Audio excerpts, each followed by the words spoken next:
जय गुरु जी का लख लख शुक्राना। आई हुई संगत का भी बहुत बहुत शुक्राना। गुरु जी ने हमें जब जोड़ा था तब मैं पहली बार गई और उसके बाद दीदी के साथ गई, शोभा दीदी के साथ। तो फिर मैंने सोचा कि गुरु जी आप मुझे अकेले बुला रहे हो तो बच्चों को साथ में क्यों बुलाते, एक साथ परिवार को बुलाओ ना, मैं तब आपको जानूंगी। मतलब मैं ऐसे गुरु जी को बोला।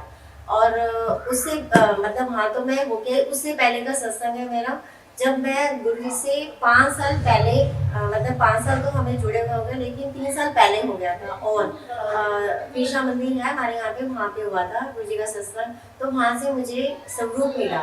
तो मैंने कहा गुरु जी हम तो कुटिया को मानते हैं, ये कौन से गुरु जी हैं मुझे नहीं समझ आए।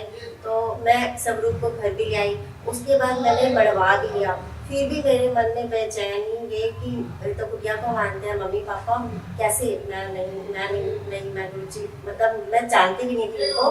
तो मैं वो स्वरूप को उठा के वापस उस आंटी को दे आई जिस आंटी ने मुझे दिया था।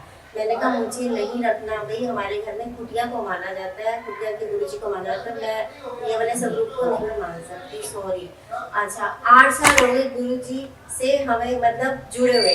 गुरु जी ने हमें पता नहीं कब से जोड़ा हुआ है ये नहीं पता हमें, लेकिन गुरु जी इतने अच्छे और इतने वो है ना दयालु कि उन्होंने पूरे परिवार को एक साथ ऐसे जोड़ा कि बच्चे तो फिर बस गुरु जी के यहाँ जा रहे हैं हर हफ्ते मोटरसाइकिल उठानी बेटे ने, और बिटिया ने स्कूटी उठानी, नहीं मैं जा रहे हो। और एक दिन तो इतनी बारिश हो रही और वो मेरी बिटिया जो आंटी है मेरी, वो कहने लगी मुझे तो जाना है, आप जाओ ना। मैंने कहा नहीं, गुरु जी का शुक्राना कि वो तुझे बुलाते हैं, लेकिन मैं तुझे अकेले नहीं जाने दूंगी, तो मेरे साथ चल, मैं तेरे साथ ही जाऊंगी। अच्छा हम बिटानिया पे बारिश के मतलब इतनी बारिश हो रही थी तो हम वहाँ खड़े हो गए। हमने कहा नहीं रुक जा, जैसे ही रुकेगी मैं तेरे साथ चलूंगी।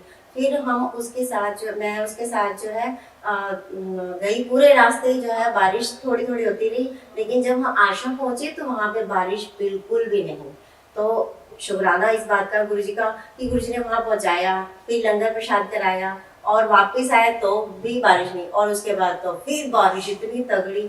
मैंने कहा आज तो लग रहा है परले आ गई गुरु जी, और आप ले भी गए और वापस भी ले आए। तो शुक्राना इस बात का कि गुरु जी ने हमें ऐसे पूरे परिवार को जोड़ा। गुरु जी का बहुत बहुत शुक्राना। उसके बाद दूसरा सत्संग शुरू होता है पापा का। पापा हमारे इतने बीमार हो जाते हैं, कभी कभी तो पूरा महीना हॉस्पिटल में एडमिट रहते हैं। तो जब से उनको हम जल प्रसाद गुरु जी का पिलाने लगे हैं, या वहाँ पे भी हम 1-2 बार ले गए हैं, लेकिन वो अभी भी उनकी चाहना रहती है कि मैं आश्रम जाऊँ। लेकिन हम कहते हैं नहीं, क्योंकि आश्रम में भी मना करा जाता है कि छोटे बच्चे और बुजुर्गों को मत लेके आओ। घर का एक भी बंदा अगर आ जाता है तो उसको सबको ब्लेसिंग मिलती है पूरे घर को, इसलिए हम उनको नहीं लेके आते। वहाँ से हम रोटी प्रसाद, हलवा प्रसाद या जल प्रसाद हम ले आते हैं, उनको आके देते हैं। तो वो बड़े खुश होते हैं कि मेरे लिए लेके आए हो, वहाँ से लेके आए हो। तो हम कहते हैं हाँ आपके लिए लेके आए हैं। तो वो उसी समय उठते हैं, चाहे रात के 12 बज रही हो, उठ के उसी समय वो खा लेते हैं। तो उनका गुरु जी का भी लख इस बात का शुक्राना कि उनका 2 बार ऑपरेशन होने के बावजूद भी आज भी वो ठीक ठाक है, अपना मतलब थोड़ा बहुत चलते फिरते हैं। इस बात का ही शुक्राना कि वो ठीक है आज भी। और ऐसे ही मम्मी का है। मम्मी जो है मेरी बहुत बीमार हो गई थी वो भी, और हॉस्पिटलाइज रहती हैं वो भी, 1-1 महीना रह के आती हैं हॉस्पिटल में।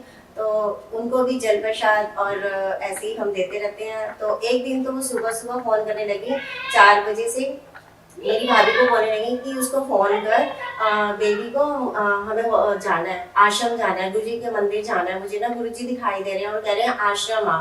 तो वो उस दिन बहुत बीमार थी। उसके बाद भी उन्होंने मुझे फिर कहा कि मैं 7 बजे फ़ोन करूँगी। भाभी ने मम्मी को बोला कि 7 बजे मैं फ़ोन करूँगी, उससे पहले नहीं करूँगी, क्योंकि वो लोग लेट सोते हैं और फिर सुबह इतनी जल्दी नहीं उठते हैं, तो 7 बजे तक मैं फ़ोन कर दूँगी। जब उन्होंने 7 बजे मुझे फ़ोन किया कि ना मम्मी कह रही है मंदिर जाना है तो चलोगी, मैंने कहा हाँ मैं तो चल लूँगी। तो मैंने कहा तरुण से पूछती हूँ अगर वो जाएगा तो। जो तरुण मेरा बेटा है और तरुण अंकल, तो उनसे पूछा तो वो कह रहे कि हाँ ले जाऊँगा नानी को। तो वो फ़ोन पे फ़ोन मतलब 7 बजे, 8 बजे, 9 बजे, कितने बजे चलोगे? तो मैंने कहा मैंने तो ड्यूटी पे भी जाना है, ड्यूटी पे जाऊँगी, उसके बाद 12 बजे तक निकलेंगे।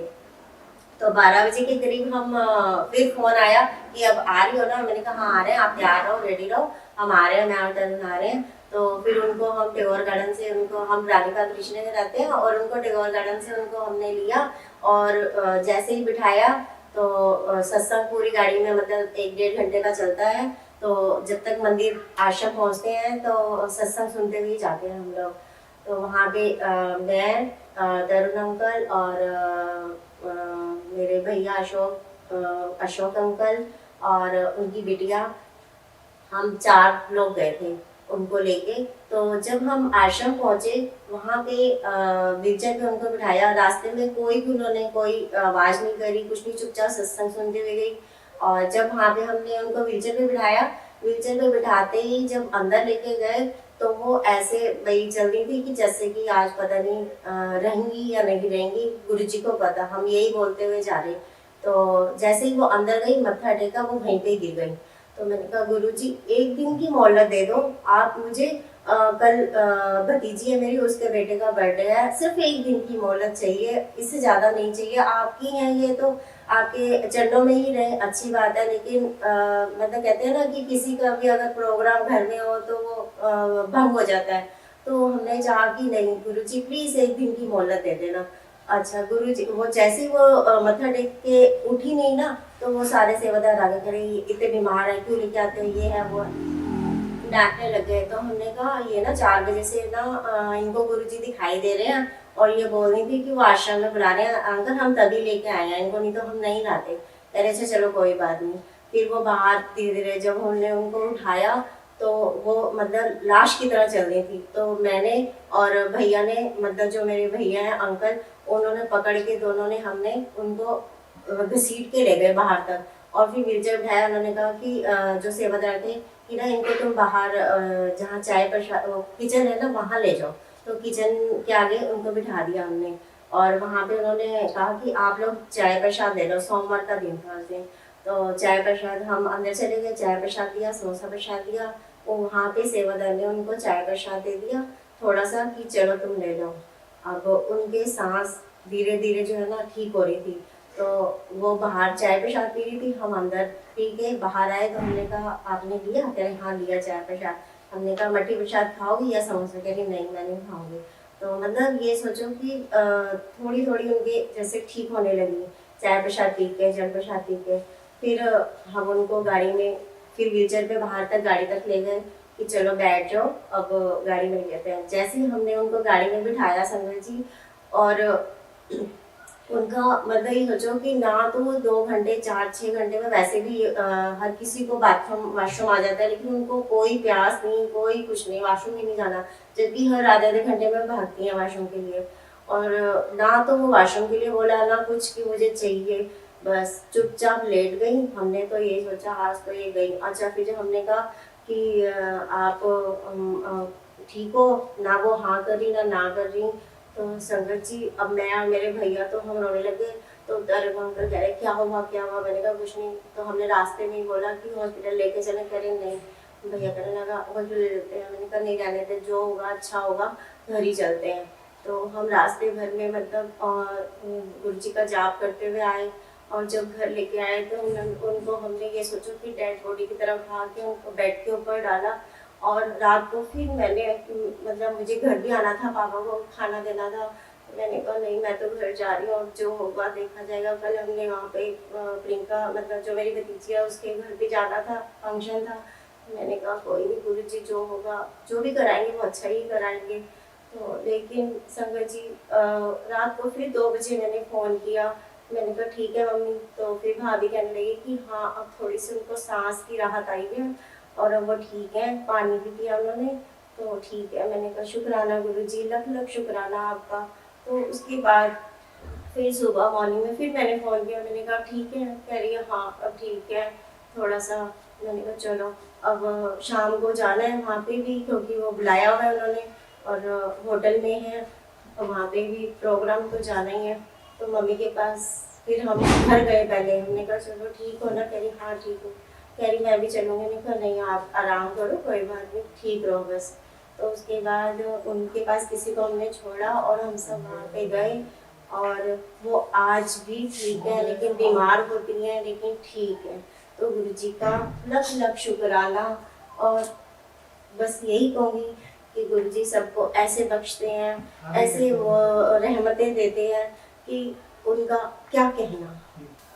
संगत जी, ऐसे ही पापा जो है एक बार बहुत बीमार हो गए और उनको मतलब ये हाल हुआ था कि वो कह रहे थे मुझे बेड से नीचे उतारो, मुझे बेड से नीचे उतारो, मुझे लेने आया हुआ यमराज, मतलब वो ऐसे बोल रहे थे। और मेरी जो नंद है शोभा आंटी, उनके घर उनके पोते का वो था, चोला था, तो वो बार बार हमें ये बोले मतलब कि नीचे उतारो, नीचे उतारो, और तुम ऐसे ही मुझे तंग करते हो, मुझे जाने देते हो, मुझे बार बार नीचे बुला लेते हो, आप नीचे उतारो मुझे। हम और जो उनकी पापा की बहनें आई थी वो कह रही कोई भी नीचे उतारना, उनको नीचे नहीं उतारना, बिल्कुल भी नहीं उतारना, तुम वो पढ़ रामायण पढ़, रामायण का पाठ कर। अच्छा, मैं रामायण का पाठ करने बैठी। अब सारे घर में कोतल मच गया, सब पलंग हटा दो, चलो चदरें बिछाओ नीचे, ये जाने वाले हैं, ये जाने वाले हैं। ऐसे ही वो मतलब सब जो माहौल है वो बिल्कुल इतना ख़राब हो गया। एक तरफ तो फंक्शन है और एक तरफ ये माहौल। अब मन भी ख़राब होता है कि फंक्शन में मैं तो चाहे किसी के लिए भी हो, मैं तो यही दुआ करती हूँ कि नहीं किसी का फंक्शन ख़राब ना हो। तो ऐसे ही गुरुजी मतलब मुझे रामायण पढ़ने के लिए बोल दिया और चदरें सारे कमरे में बिछवा दी और जी चलो जी पाठ करते रहो। और रात के ऐसे 10 बजने को आ गई कि ना तो किसी ने खाना खाया, ना किसी ने पानी पिया, ना चाय पिया। फिर मैंने कहा नहीं, जो होगा देखा जाएगा, आप सब जो है ना रात का डिनर करो, मैं नहीं पढ़ रही, मैं रख रही हूँ फोटो। तो बुआ जी फिर इतनी नाराज होने लगी, कह रही नहीं तू पढ़ रही है। मैंने कहा नहीं पढ़ूंगी मैं, जाना है तो वैसे भी जाना है इन्होंने, और उसके हमारे रोकने से क्या हो जाएगा। तो मुझे नहीं पता, मैं तो अब आप खाना खाओ, पता चले आप 95 की हो, आप पहले जाती हो, मतलब मन में ये विचार आना शुरू हो गया। तो मैंने कहा गुरु जी मुझे नहीं पता, ये सब माहौल ठीक करवाओ आप। तो उस समय में गुरु जी को मानने तो लगे गए थे हम। तो मैंने कहा गुरु जी प्लीज़ ये सब माहौल ठीक कराओ। फिर दीदी आई तो दीदी डांटने लगी, क्या ये बना रखा है, ये ऐसे ऐसे करते हैं ये, चलो इनको हॉस्पिटल लेके चलो। फिर हम उनको हॉस्पिटल उनके कपड़े चेंज किए और वो बार बार ये मुझे नीचे उतारो, मुझे नीचे उतारो। हमने कहा नीचे तो उतारना ही नहीं, जो भी होएगा देखा जाएगा। फिर हॉस्पिटल लेके गए, वहाँ पे ग्लूकोज वगैरह की बोतलें चढ़ी उनको, तो उनके में फिर शक्ति आनी शुरू हो गई और वो भगवान की दया से आज भी वो ठीक है और तंदुरुस्त है। मतलब अपना थोड़ा बहुत चल फिर लेते हैं, अपना टॉयलेट बाथरूम तक चले आते हैं, नहीं तो देखो कहाँ उनको यमराज लेने आ चुके थे। तो गुरुजी कैसे बचाते हैं ये देखो, मतलब करिश्मा होते हैं कई बार। तो करिश्मे ऐसे देख देख के अचंभा होता है कि गुरुजी आप कैसे आते हो, फूलों की तरह बचा लेते हो। तो गुरुजी का बहुत बहुत शुक्रिया।